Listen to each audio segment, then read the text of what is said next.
Алыста, Каф тауҙарында урынлашҡан Дағыстан Республикаһының баш ҡалаһы Махачкалала башҡорт халҡының мәшһүр улы бөйөк Зәйнулла Ишан Рәсүлевтең исемен йөрөткән күркәм мәсет бар. Бик мөһабәт йорт ул. Манаралары күккә ашҡан, көмбәҙендә ҡояш нурҙары уйнай. Моңло аҙаны ихлас хеҙмәте менән үҙенә саҡырып, ылыҡтырып ҡына тора. Во время проведения предпраздничных каких-то мероприятий у нас собираются здесь, мы проводим коллективные суннат-намазы. В месяце Рамадан, по завершению месяца Рамадан мы проводили праздничный намаз, было очень много людей, выступаем, объясняем людям, рассказываем. Это придорожная мечеть, и поэтому сюда очень много людей посещают ее, приходят, восхищаются ее архитектурой. Некоторые загородные мечети, которым понравилась архитектура этой мечети, уже переняли у себя и используют эту архитектуру. Зәйнулла Рәсүлев 1833 йылда Ырымбур губернаһы Троицк өйәҙе Туңғатар олоҫоноң Шәрип ауылында башҡорт муллаһы ғаиләһендә донъяға килә.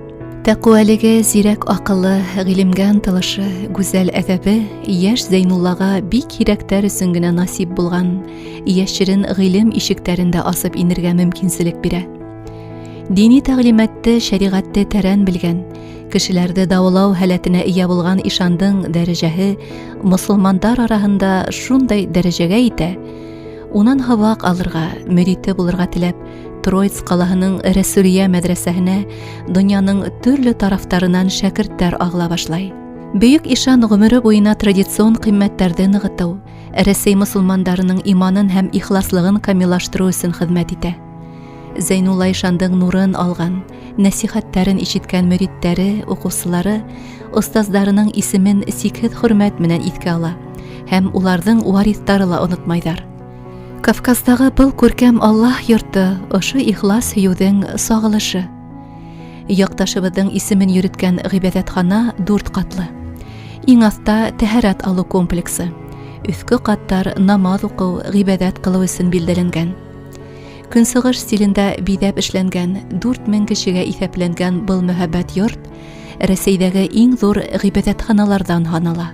У нас есть 2 квалифицированных муаллима, учителя, они обучают детей. У нас очень удобный график, подстроенный под школьников.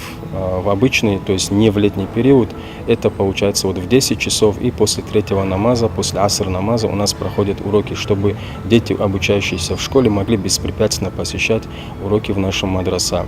Уроки проходят по основам религии, по обучению намаза, по обучению чтению Корана со всеми правилами таджвида, махраджа.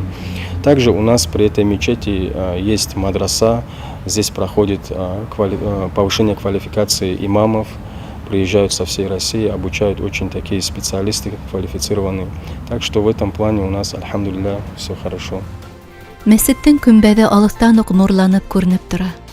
2 бейек манараһынан аҙан тауышы ла бик йыраҡҡа тарала. Уны ҡаланың ситке кварталдарынан ишетергә мөмкин.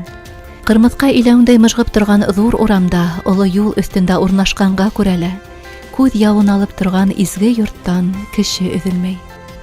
Йәлил һәм шәүҡәтле яҡташыбыҙҙың исемен мәңгеләштергән Кавказдағы дин ҡәрҙәштәребеҙгә оло рәхмәттәрбеҙ. Аллаһтың ризалығы булһын. Бөйөк яҡташыбыҙ үҙе ахирәткә күсһә лә, исеме, рухы әле һаман игелек юлында. Беҙҙе дингә, яҡтылыҡҡа саҡыра һәм халыҡтар дуҫлығын нығытыуға булышлыҡ итә.